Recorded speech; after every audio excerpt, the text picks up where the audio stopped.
Oh my gosh, these moths are so incredible, look at that. And I raised them all myself, from tiny egg to huge moth. But what if I told you I have something even more exciting than these animals? Don't believe me? Check this out.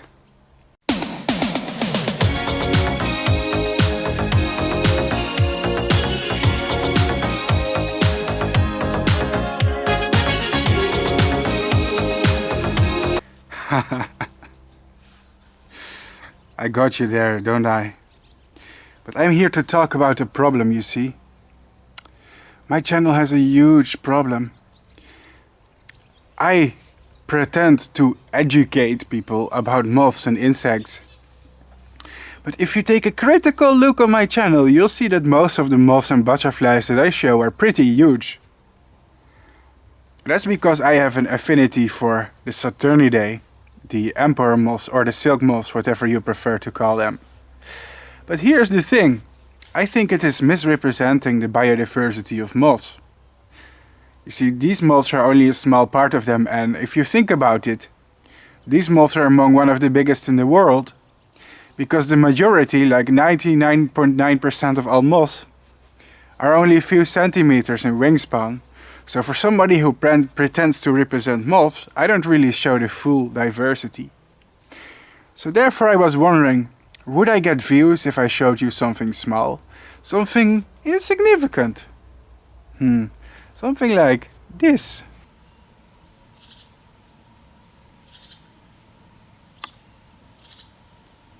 I guess that we are just going to find out today, because I have a pretty crazy moth story to share with all of you. And it's a rarity. It's a rarity that comes from the country of Spain. Coscinia cribraria, subspecies benderi. Let's start the intro.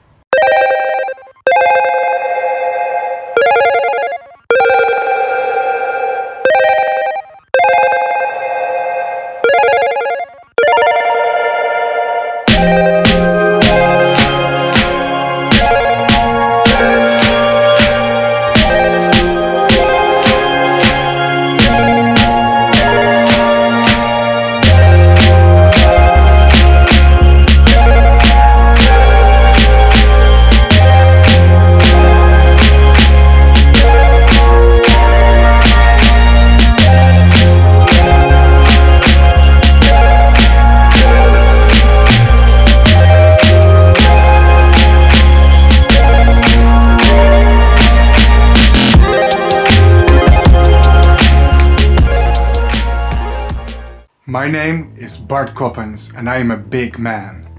And like all big men, I like big things. Big hamburgers and big amounts of food in general.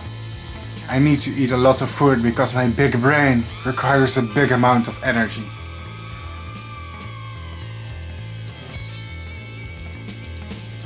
Of course, big energy drinks.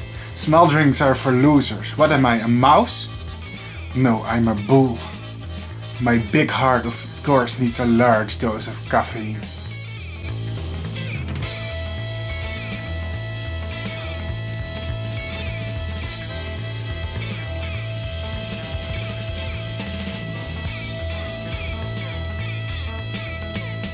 And of course, the biggest moths. Well, I guess that you could say, more or less, my life has been defined by the word big, that's right. Big has plagued my life. And more or less everything about me is big. Yes, everything. I'm sorry, we are currently experiencing some technical issues. Our technician is working on it as we speak. Anyways, let's get to the point. Why can't we show something small for once on YouTube? A small insect, a small moth. The majority of moths isn't that big as the species I usually show. Let's sequester some appreciation for one of the many average-sized or tiny insects on this planet. Let's go.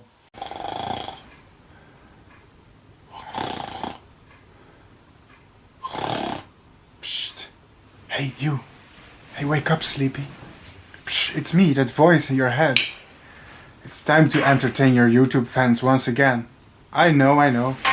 Making videos, it's a difficult existence, isn't it? You slob. Do you realize that you're talking about yourself, right? And oh my god, please cover yourself. People are watching. We have mail. And with we, I mean me. Me and my alter ego talking to myself in third person. Yay! Long live technology. Looks like there is some important mail for you to open. Guess what arrived? The eggs of a pretty rare moth species. Specialists will love this one for sure. The eggs received in a coin case here, in a letter with bubble wrap. The eggs of Coscinia benderi or Coscinia cribraria benderi just arrived. Let's take them out of this miserable little box. These eggs should be incubated in a petri dish. I placed them inside a petri dish on room temperature.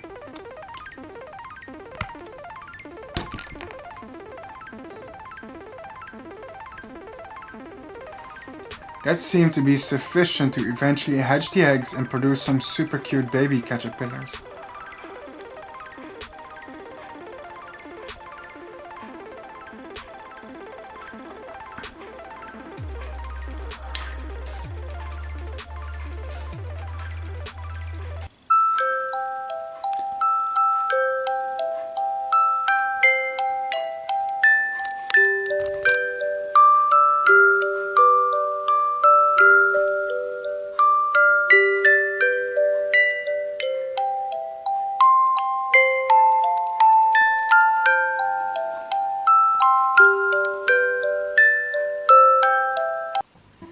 When I discovered that they had hatched, I added dandelion to the petri dish, which is objectively one of the best food plants one can possibly use to raise tiger moths.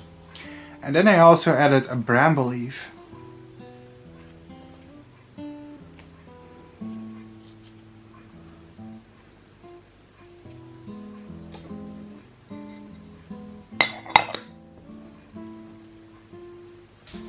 A day later, I noticed the caterpillars were definitely eating, and I was happy to see that.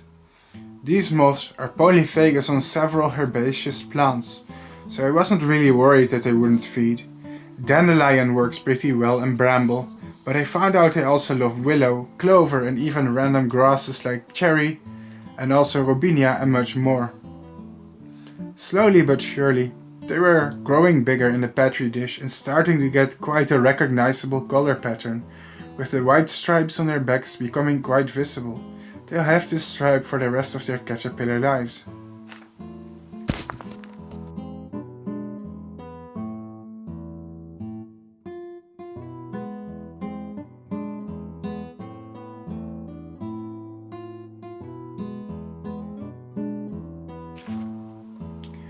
This species, in my experience, is not difficult to grow, but growing them requires an exceptional amount of patience. The caterpillars take 6 to 8 months to grow, from eggs to pupa. I hope everything will work out and that my caterpillars will properly develop. It will take me a lot of time and effort to do this properly. Shortly after, I made my favorite setup for baby caterpillars. A plastic box filled with a paper towel to create a layer of moisture absorbing substrate for me.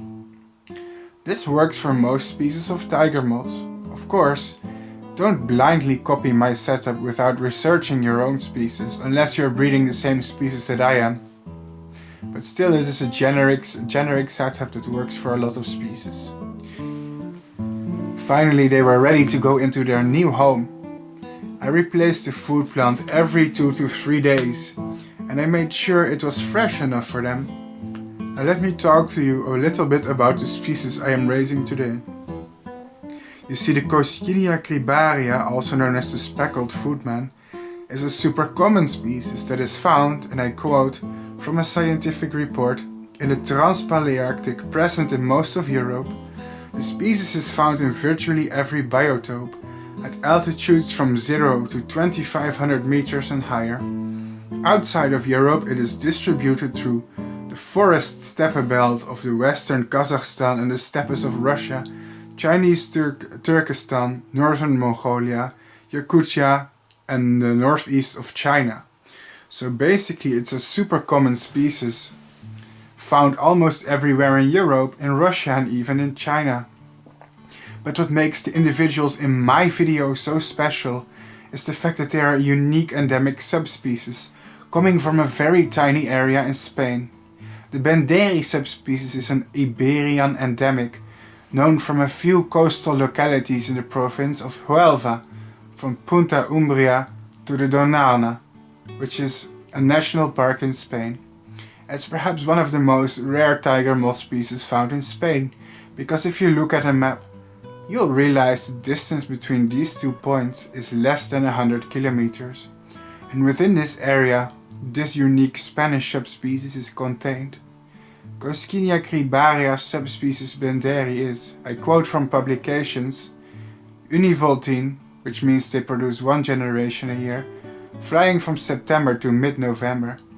The larvae feed on a great variety of plants, including cistus, halemium, rosmarinus, rumex, rhamnus, linaria, salix, taxaricum, salsola, limoniastrum, and polygonium. Entomologists have been arguing for years whether or not this population deserves to be assigned its own species status. But the current consensus is no. Most entomologists agree right now that it is a subspecies of cribraria. Why this is, I will explain to you in the discussions part of my video. Another interesting observation is that this species oversummers when the conditions are dry and warm, also known as the aestivation. That's because in its natural habitat it has to survive very dry and harsh conditions in the summer. The climate of the microhabitat where the species is found is as follows. It has a mild, typically Mediterranean climate, characterized by dry summers and relatively wet winters, resulting in variations in the polar front and the subtropical ridge of high pressure. The rainy seasons are intermediate, occurring in spring and in autumn. Autumn especially can produce torrential rains caused by the accumulation during the summer of heat in nearby large bodies of water and the arrival of polar air masses. In winter, however, thermal anticyclones may occur locally. Temperatures are mild throughout the year, with maximum temperatures varying about 17 degrees from winter to summer. The most significant feature of the climate is the 3 to 5 months of dry weather in summer, when it is dominated by the tropical anticyclone. The ecosystem of the mobile dunes, also known as the transdunes, which are formed by the prevailing southwest wind, is almost non-existent elsewhere in the Iberian Peninsula. The harshness of this ecosystem is evident in the adaptations made by some plant species to its special conditions. The dunes of the sand soil are inconsistent. The gradual burial of vegetation, especially of trees that emerge and then die, killed by the slow movement of sand, is one of the most well-known phenomena in this region. Spain has nice moths, but you know what it also has? Nice cheese. I happen to be eating manchego. Yes, it's a Spanish type of cheese. You're supposed to eat it with this fruit jelly. I think it's made of pears. Now, jelly and cheese sounds like a terrible combination, but it's not. It's pretty tasty. Shout out to Spain for making manchego. Very good. Now you guys are probably wondering, why is this in Bart's video? It doesn't make sense. Well, it doesn't have to make sense. It's YouTube. I can upload what I want. That's right. I'm derailing the show with my mukbang. There you go. Yeah, silly 10-10 content, right? 10 out of 10. If you haven't tried this stuff yet, you should. You are missing out if you haven't experienced it yet. Oh yes, kids.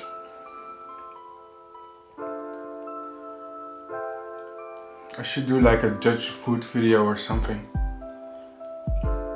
I bet it would get 1 million views. Because of course people are secretly here to watch the sexy Moth King, not to watch insects. Just kidding. This is my attempts at humor. I'm not a very funny guy, so my humor always comes off as cringy. I bet a lot of the jokes I made on my channel, people take them as facts. Just because I'm so stoic. There you go. Eventually, I did place the caterpillars in a smaller and more convenient container. Now, slowly the caterpillars were growing older, and noticeably, they became bigger and darker. It's said that if you keep this species too dry and too hot in captivity, that they will over summer, also known as the estivation. This makes sense because they survive the harsh dry spell in summer in their native environment by going into some sort of larval diapause. So I was trying to keep them more humid and more cool. Because if they do decide to go dormant, this already long rearing project would become even longer. In fact, if you want to be a breeder of tiger moths, properly taking care of the hibernations and oversummerings of the larvae is one of the main challenges to overcome. In Europe, it is very common for tiger moth caterpillars to overwinter or either oversummer as larvae. Diapause often happens in the larval form as well, if we are speaking of tiger moths, although of course this varies from species to species. Now one day when I opened their box, I was happy to find a wine red shiny object. It was a pupa. Raising these babies took from February and the first pupa was found in June. That's pretty long. A 5-month rearing for a tiny little insect. Compare that to the giant emperor moths that I commonly raise in 2 months on my channel. Anyways, finding this pupa was quite good news. It means that at least the earliest caterpillars are finishing their development pretty soon. Tiger moths, however, also have quite variable individual growth rates. That means that the first moth to pupate and the last moth to pupate could be quite far apart from each other.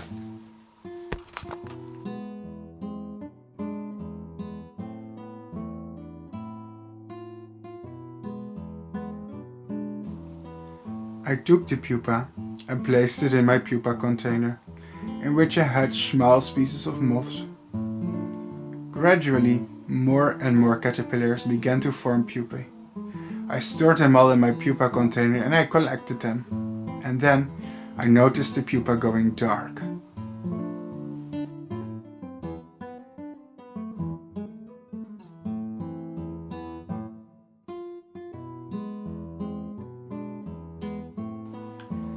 There it is! What a cutie pie! The moth that hatched quickly scrambled up to find a safe space to hang and inflate its wings. Eventually it settled on some paper towel that protruded from my container. The current footage is sped up twice to make it more tolerable. Still, twice is not that much. It took the moth just about 10 minutes to fully complete its wings. But still, 10 minutes is a little bit too long for my taste to put raw footage of a moth inflating its wings in one of my videos, so I did speed it up a little bit, twice as fast. You can see the moth making pumping motions because right now it's pumping its body fluid called hemolymph into its wings, which will inflate it and give it their shape. Later the wings will harden and retain their shape. Judging by the large antennae, our first specimen was a male. Good news.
there it is, the moth we have done so much effort for.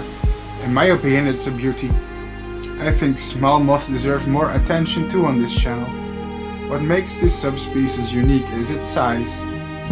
It's bigger, but also has interesting silvery grey scales on its wings. This species is a non-feeding type of tiger moth, and the moths live for about a short week.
Eventually, more and more moths started to hatch gradually. The tiny little creatures were super fascinating to see. I decided the best way to keep them was honestly to keep them in a little box they enclosed in.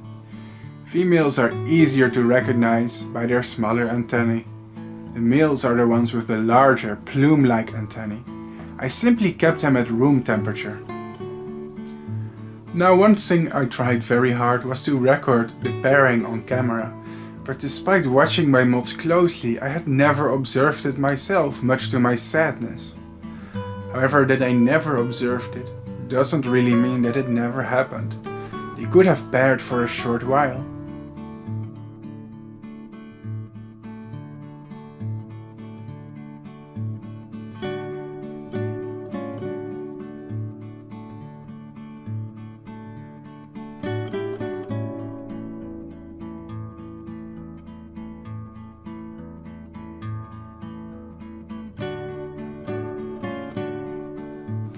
And eventually my suspicion was confirmed. Fertile eggs! This female had laid a whole bunch of eggs that were fertile. She must have paired when I was not looking. Yay! A successful end to my breeding project. I am happy. We managed to breed a rare subspecies. Of course, the eggs of this moth can be incubated at room temperature, like I did in the beginning.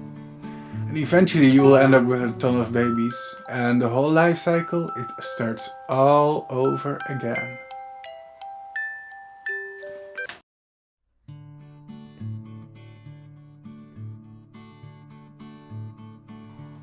This is Bart Coppens, and welcome to the discussions part of my video. First of all, I usually give myself a rating in how well my project was doing. However, this species proved to be exceptionally easy, at least for me, to breed. So we had very little loss. We did have a pairing, so I would give myself, I guess, a 9 out of 10. Yeah, it sounds narcissistic to rate myself a 9 out of 10, but hey, I mean, almost everything went right, and we even completed the life cycle. So let me talk about what makes this species or subspecies so unique in the first place. Let's give you a nice presentation for the more biologically invested people who watch my channel. Check this. My inspiration for this project was drawn from a recent paper that I was reading. Integrative revision of the Iberian species of Coscinia hübner, 1819, Sensulato and Spirus hübner, 1819, Erebidae arctinae, written by Ramon Macia, Richard Malley, Joseph Illa, Javier Gaston, and Manuel Huerta. I don't speak Spanish, so I apologize if I pronounce some of your names wrong. Published in Zootaxa in June 2019. If any of the authors happen to be watching this, I will say good job on the paper and thank you for your research. I thought it was very interesting. And I apologize for adding so many jokes and humor to my video. I'm trying to promote these moths to the average YouTube viewers. I am however quite interested in these little creatures and their fascinating ecology. Today we will talk about the subspecies benderi. Coscinia cribraria is a moth species that has numerous subspecies. In this video we will ignore most of them, since this video is about cribraria benderi. Maybe if I breed another subspecies someday we can talk about another subspecies too. I'm going to compare them to the subspecies cribraria cribraria, which is the nominotypical population. For the non-taxonomically literate viewers watching right now, the nominotypical population is the population that is assigned to represent the originally described population. Any subspecies that are described must be proven to differ from the nominate subspecies to become their own separate subspecies.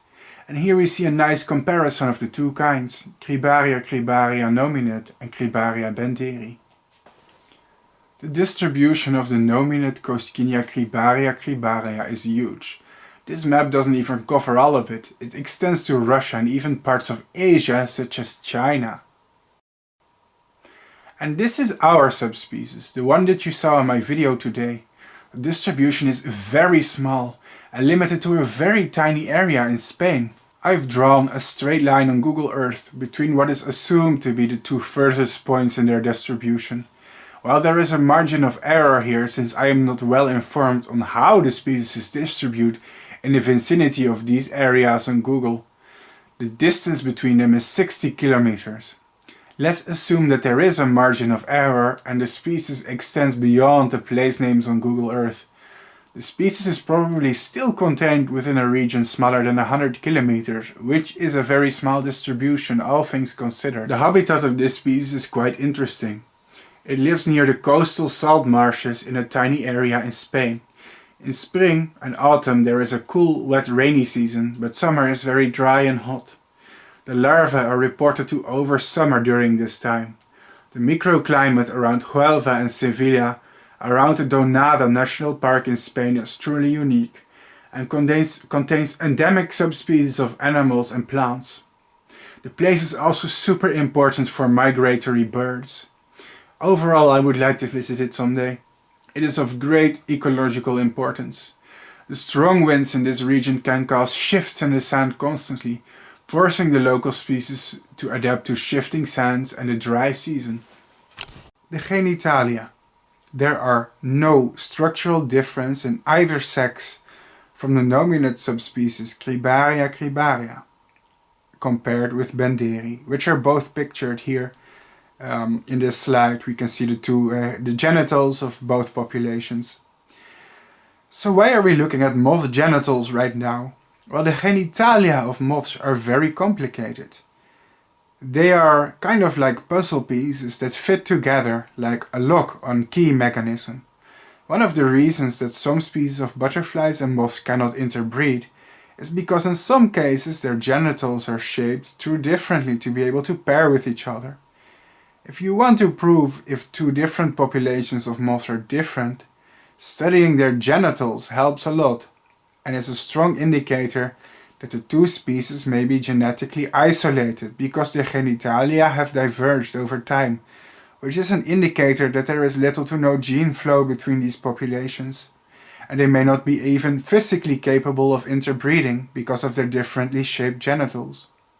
And even if they are capable of interbreeding in some cases and may produce even fertile offspring, which is rare but happens in different species of Lepidoptera sometimes, the fact their genitalia have evolved to be shaped differently in the first place in different populations indicates there is at least some kind of reproductive isolation going on between these populations.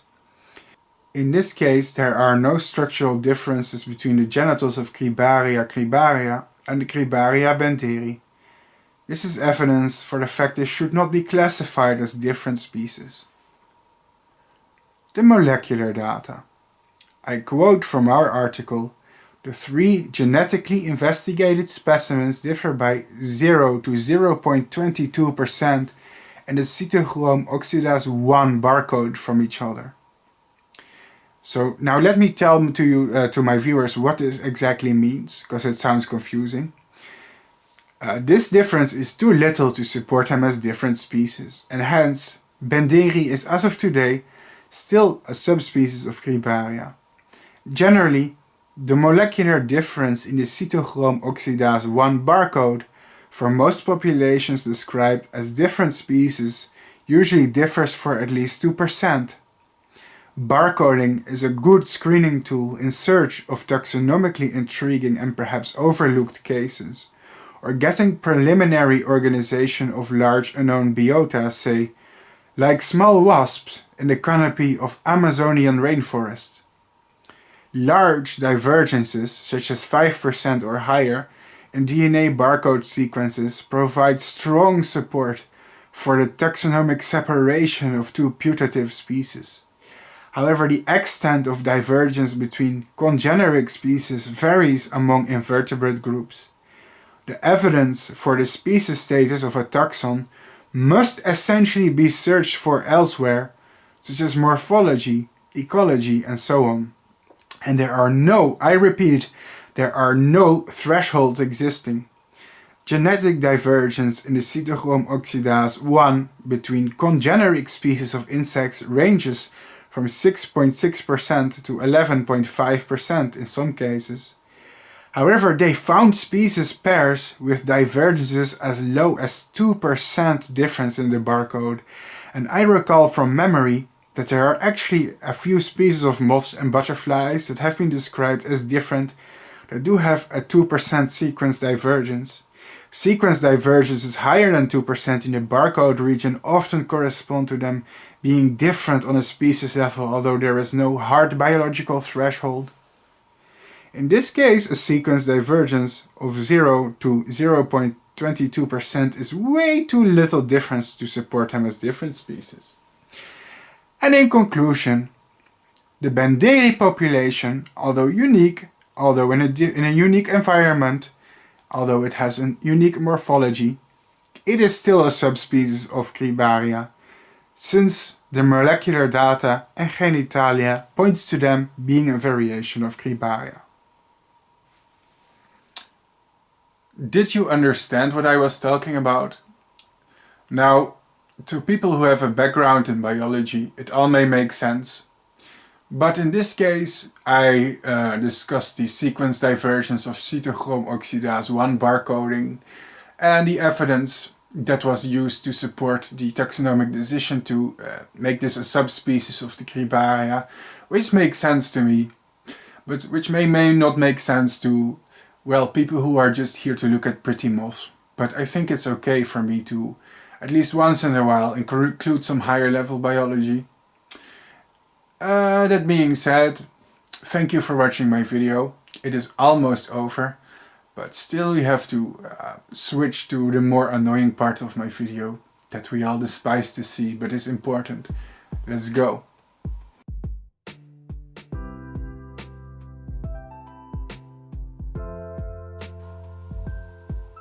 Thank you all for watching another episode of Mothcycles. Did you enjoy it? Please write in the comments, ooh, my stomach is sticking out, that's not good. I've been losing weight, by the way, can you tell? Probably not yet, it was just a few kilos, but I intend to keep going. But are there any species you would love to see in Mothcycles? Write it in the comments and I will think about it. I can't promise you it's going to happen, because many people on this channel make requests, and not all species are available to me in captivity, but a lot of them are. Anyway, my channel has a huge problem, and that problem comes down to this annoying stuff: money. Yep. My YouTube channel is 100% and completely demonetized by YouTube. When I upload a video and people click on the video, I don't make any money at all. Not a single dollar. And that sucks, because, you know, when you are a big YouTuber who has many subscribers like me, I mean, I'm reaching 20,000 subscribers. That's a respectable amount, let's be honest. And the reason that YouTubers, when their channel grows bigger, are usually able to film and upload things full time is because, well, the website, it gives them a positive feedback loop. The more people who watch your videos, the more views you will get, the more people click on your videos, and the more money you will make, right? So the more popular your channel, the more YouTube or AdSense will pay you to keep making more videos. And that will make it a professional enterprise. Me, however, I am pretty screwed as a YouTuber because YouTube is not supporting my channel and I don't make a single dollar from videos like these. Video you watched today, it took me many months to produce. Raising the moths alone took me about 5 to 6 months. And then I had to write a script and edit. And now we are about 7 months later and I am finally ready to upload my video. I put hours and hours of work in videos like these on my channel. You can check them out. Some of them are very long and have extensive information about insects. And yet it is very hard for me to find the motivation and time that I need to keep producing videos like these. Because I am demonetized. YouTube is not paying me a single cent, a single dollar. Now, I do have a thing called crowdfunding. It is essentially donations that are made to me by viewers and subscribers. And right now this channel is generating about $300 to $400 a month in donations from my loyal fans and my loyal viewers, which I appreciate very much. Because they understand that time costs money. Making videos as long, and extensive as these costs a lot of time and money. Breeding butterflies and moths, it's an expensive hobby. So I am really forced to beg on the internet. I am forced to beg for donations. I am forced to ask my viewers that if they like and value and appreciate my channel, subscribe to my Patreon and become one of my patrons, or donate directly via Ko-fi, via PayPal, via LiberaPay. There's many options available in the comments. I apologize for begging for money on the internet. I hate doing it. I think it's pretty humiliating. But it's the only way my channel can keep going the way it currently is. Because if nobody supported me financially, these long Mothcycles videos like the ones you watched today would not exist on my channel. It would be impossible. It is those few $100 a month that I get in donations that really allow me to have the free time to write, to breed, and to generally invest so much time in growing my fast-growing YouTube channel. And I hope that you see the value in my content. Even though I make it silly and humorous at times, I do hope to make it educational, and give people more respect for animals and insects in particular. And I hope that's a mission that some of my viewers can get behind. Of course, contributions are not mandatory and I value everyone who watches my videos, even those who are not in a position to donate, of course, since I understand it's hard for a lot of people to even have funds available, and some people live from paycheck to paycheck and struggle financially. I can totally relate to that. So to everybody who watched this today, I say thank you, and I will be back soon with a fresh new episode of Mothcycles. So consider donating, and bye bye.